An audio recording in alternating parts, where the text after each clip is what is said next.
I was gonna skip this comparison of Madden NFL 25 between the Series S, Series X, and PS5. I just didn't want to go out and buy a second copy of the game on Xbox. But then I remembered how you get EA Play included with Game Pass, and there's a 10-hour trial. That's enough playtime for me to do this comparison. So because of plenty of requests, here's Madden NFL 25 on Xbox Series S versus Series X versus PS5. Starting with the loading time. Things are really fast on all three consoles. Set up your quick game and you'll be loaded in only 7 seconds on Xbox and about 8 seconds on PS5. That's a lot faster than what you'll get on the previous gen PS4 and Xbox One. In terms of game size, Madden 25's 57.2 gigabytes on Xbox and 53 gigabytes on PS5. On all three consoles, it's essentially the same game. There's also cross-gen play between the current gen consoles. All the new features, the updated presentation, the new animations, new gameplay features, it's all here on the current gen.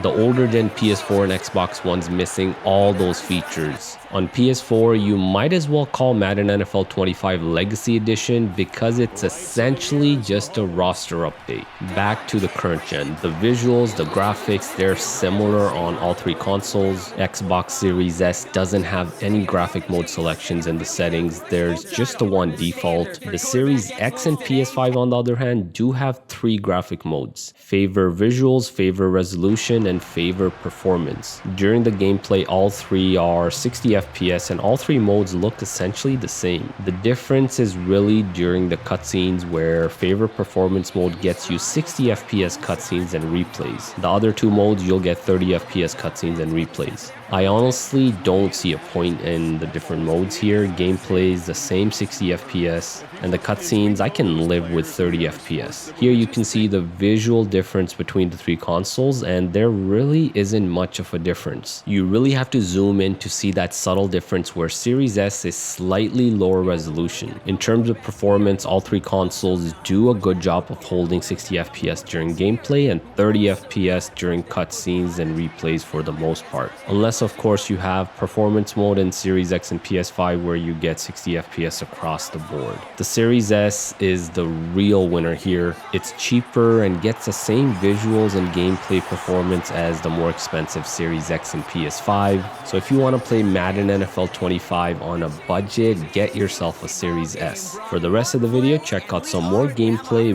with that FPS counter shown. It's going to turn out to be both teams have such quick strike ability, but boy, on the other side of the field, the coaches have to be wondering why this team wasn't.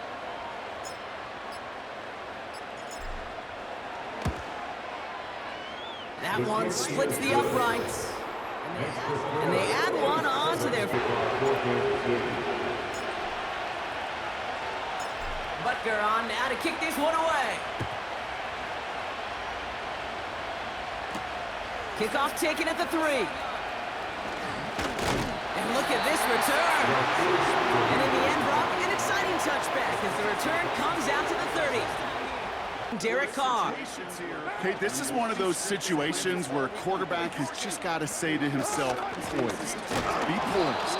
Yeah, your team just gave up a big blow on the other side, and you don't have to get it all back in one play like they just did. You got to go out there poised.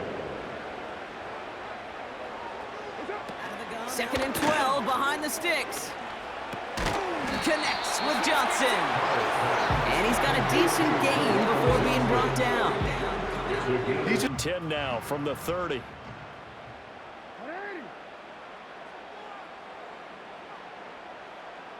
Right to the air is Jackson. He's got it complete. Derrick Henry. And they get him down, but not before he takes it across the 40-yard line.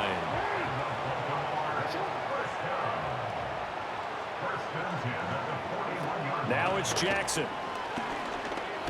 Flush to his right. And he's able to get this one out closer to midfield across the 45. He'll get 5 out of the scramble. It's 2nd down.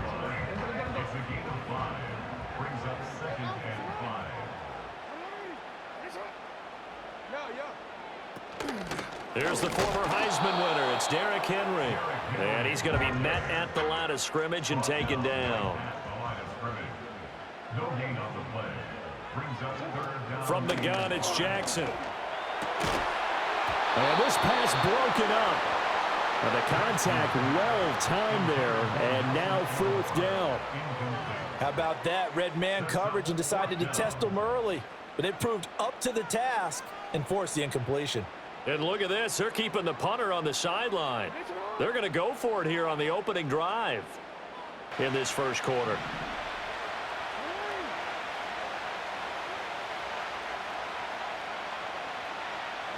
Now it's Jackson. He's got Derrick Henry again, back-to-back catches. And he's got this down a yard or two shy of the 40 before he's out of bounds. That'll go for a gain of 7, and it's 2nd down.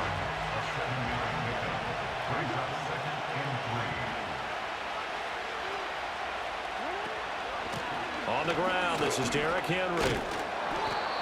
6 yards to pick up, and that's a 1st down. And Brandon, you know that expression? He just does what he does? It sounds trite, doesn't it? But in this case, it's perfectly apt. This is one of the better runners in the NFL.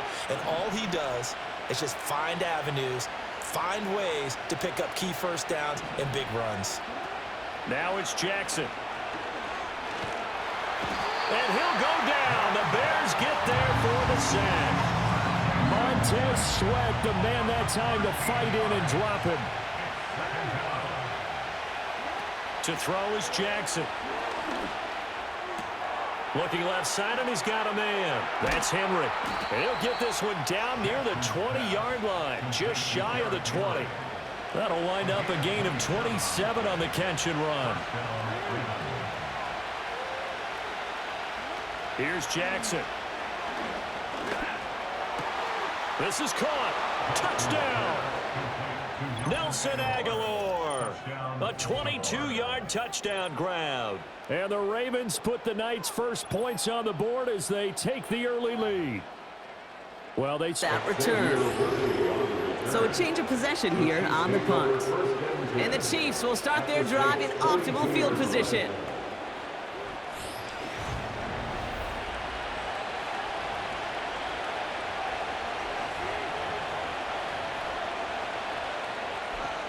They'll head up 1st and 10 from the 42.